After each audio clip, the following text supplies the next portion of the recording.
Hi all, ഒരു pentagonal prism എങ്ങനെ വരയ്ക്കാമെന്ന് നമുക്ക് നോക്കാം.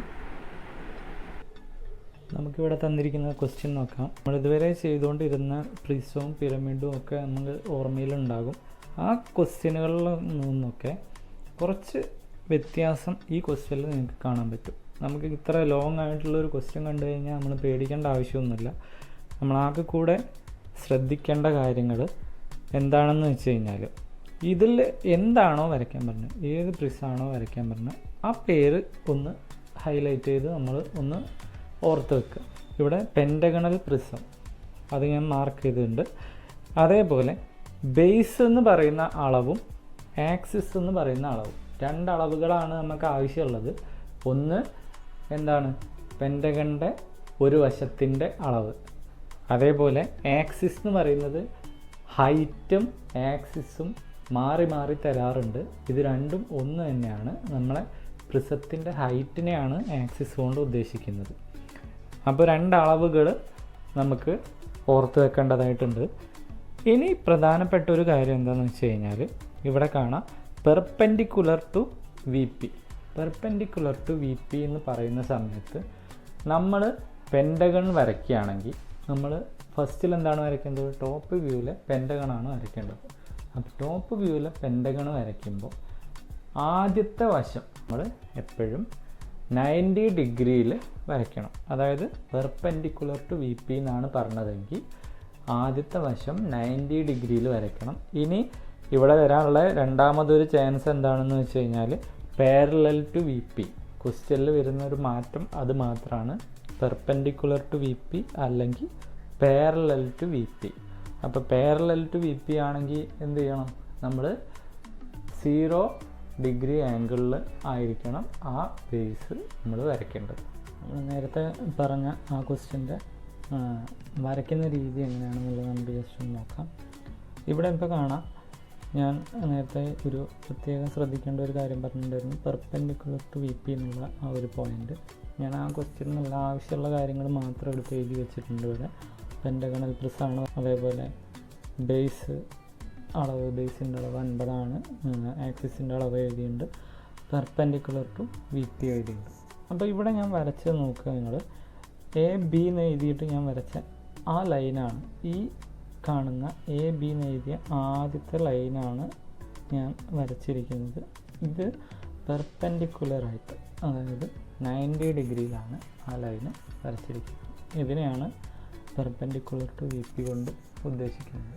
ഈ സെയിം തന്നെ നമുക്ക് പാരലൽ ടു വി പി ആവുമ്പോൾ എങ്ങനെ വരും?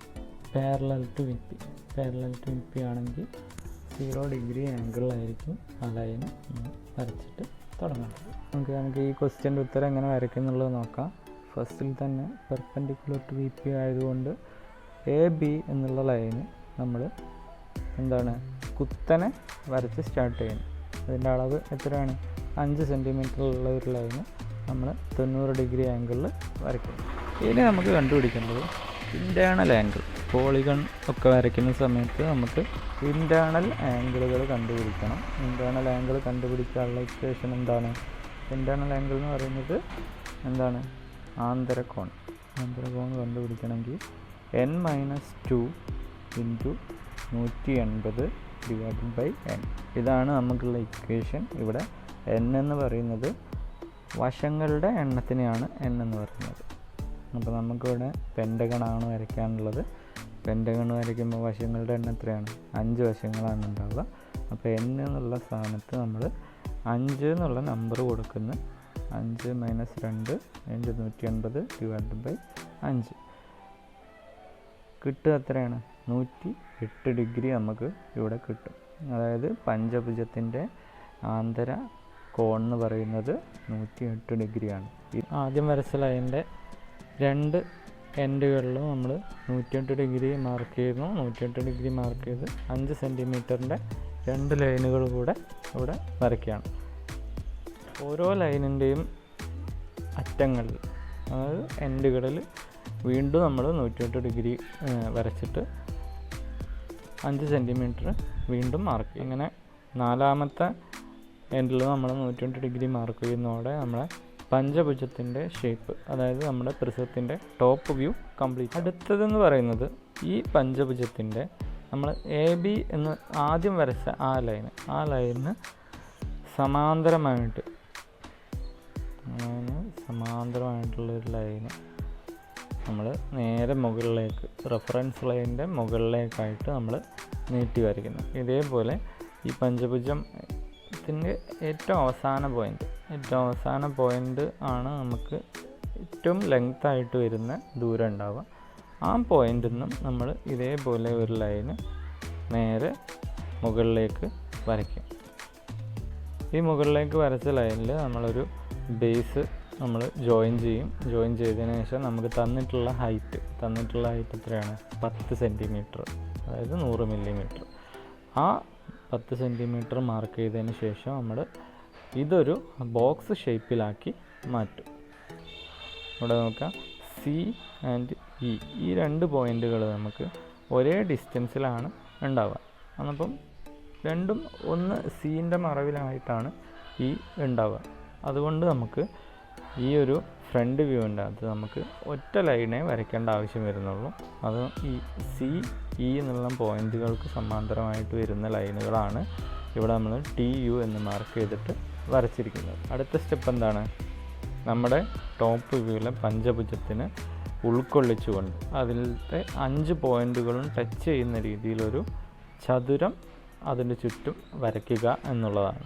ഇവിടെ നമുക്ക് നോക്കിയാൽ കാണാം, ഒരു ചതുരം നമ്മൾ ഈ ഒരു 5 വശങ്ങൾ ടച്ച് ചെയ്തുകൊണ്ട് നമ്മൾ വരച്ചിട്ടുണ്ട്.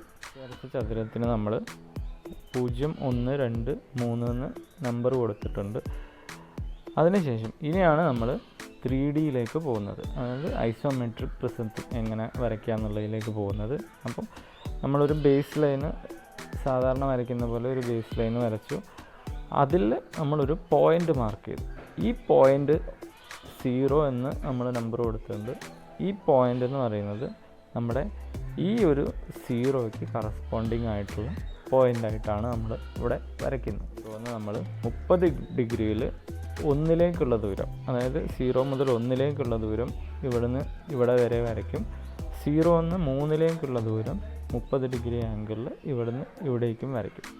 0 നിന്ന് മുകളിലേക്ക് 90 ഡിഗ്രിയിൽ വരച്ച ഈ ലൈൻ എന്ന് പറയുന്നത് നമ്മുടെ ഈ 10 സെൻറ്റിമീറ്ററിൻ്റെ ലൈനായിരിക്കും. അപ്പോൾ നമ്മൾ ഈ അളവുകൾ അളക്കാൻ മറന്നു പോകരുത്. അത് എത്രയാണോ അളവ്, ആ കൃത്യമായിട്ടുള്ള അളവ് തന്നെ വേണം നമ്മളിവിടെ മാർക്ക് ചെയ്യാൻ. ആദ്യം വരച്ച 3 ലൈനിന് പാരലൽ ലൈനുകൾ വരച്ച് അതൊരു ബോക്സ് ഷേപ്പാക്കിയിട്ട് 3D ബോക്സ് ഷേപ്പാക്കി ആ ഫിഗർ കംപ്ലീറ്റ് ചെയ്യാം.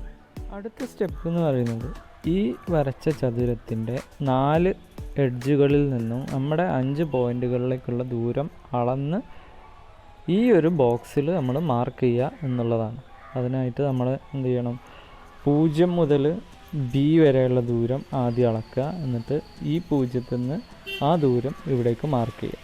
അതേപോലെ 3 എന്നുള്ള പോയിന്റിൽ നിന്ന് Aയിലേക്കുള്ള ദൂരം അളക്കുക. 3 നിന്ന് ഈ ലൈനിൽ Aയിലേക്കുള്ള ദൂരം മാർക്ക് ചെയ്യുക. ഇതേപോലെ 3 നിന്ന് Eയിലേക്കുള്ള ദൂരം അളക്കുക. 3 നിന്ന് E എന്നുള്ള പോയിന്റ് മാർക്ക് ചെയ്യുക. 0ത്തിൽ നിന്ന് Cയിലേക്കുള്ള ദൂരം അളന്നിട്ട് 0ത്തിൽ നിന്ന് C ഇവിടെ മാർക്ക് ചെയ്യുക. അതേപോലെ 1 എന്നുള്ള പോയിന്റിൽ നിന്ന് Dയിലേക്കുള്ള ദൂരം അളക്കുക. 1 നിന്ന് Dയിലേക്കുള്ള പോയിന്റ് മാർക്ക് ചെയ്യുക. ഇത്രയും അളന്നതിന് ശേഷം ഈ 5 പോയിന്റുകൾ നമ്മൾ മാർക്ക് ചെയ്യുക. ഇതേപോലെ താഴത്തെ ഈ ഒരു ചതുരത്തിൽ മാർക്ക് ചെയ്ത പോലെ തന്നെ മുകളിലെ ഈ ചതുരത്തിൽ ഇതേ പോയിന്റുകൾ ഇതേ അളവിൽ തന്നെ മാർക്ക് ചെയ്യുക. നമുക്കിവിടെ മാർക്ക് ചെയ്ത് ABCDE മാർക്ക് ചെയ്ത് വെച്ചിരിക്കുന്നത് കാണാം. ഈ പോയിന്റുകൾ Aയിൽ നിന്ന് Aയിലേക്കും Bയിൽ നിന്ന് Bയിലേക്കും Cയിൽ നിന്ന് Cയിലേക്കും Dയിൽ നിന്ന് Dയിലേക്കും Eയിൽ നിന്ന് Eയിലേക്കും ജോയിൻ ചെയ്യുക. അതേപോലെ മുകളിൽ വരുന്ന ABCDEയും ജോയിൻ ചെയ്യുക. താഴെ വരുന്ന ABCDEയും ജോയിൻ ചെയ്യുക. ഇത് ജോയിൻ ചെയ്ത് കഴിയുമ്പോൾ ഈ പറഞ്ഞ പോയിന്റുകളൊക്കെ ജോയിൻ ചെയ്ത് കഴിയുമ്പോൾ നമുക്ക് കിട്ടേണ്ട പെൻറ്റഗണൽ പ്രിസം കംപ്ലീറ്റ് ആവും. ഇതിൽ കുറച്ച് ഡോട്ടഡ് ലൈൻസ് വന്നിട്ടുണ്ട്. അതായത് നമ്മൾ ഒരു 3D ഒബ്ജക്റ്റിനെ വരയ്ക്കുന്ന സമയത്ത് എന്താണ്, നമുക്ക് വിസിബിൾ ആയിട്ടുള്ള ലൈൻസുകളെ നമ്മൾ എന്താണ് ബോർഡർ ലൈനുകൾ ഉപയോഗിച്ചിട്ട് നമ്മൾ വരയ്ക്കും. നോൺ വിസിബിൾ ആയിട്ടുള്ള ലൈനുകൾ, നമുക്ക് ഒറ്റ നോട്ടത്തിൽ കാണാൻ പറ്റാത്ത ലൈനുകളെ നമ്മൾ ഡോണ്ടഡ് ലൈൻസ് അഥവാ ഹിഡൻ ലൈൻസ് ആയിട്ട് നമ്മൾ മാർക്ക് ചെയ്യുന്നതാണ്.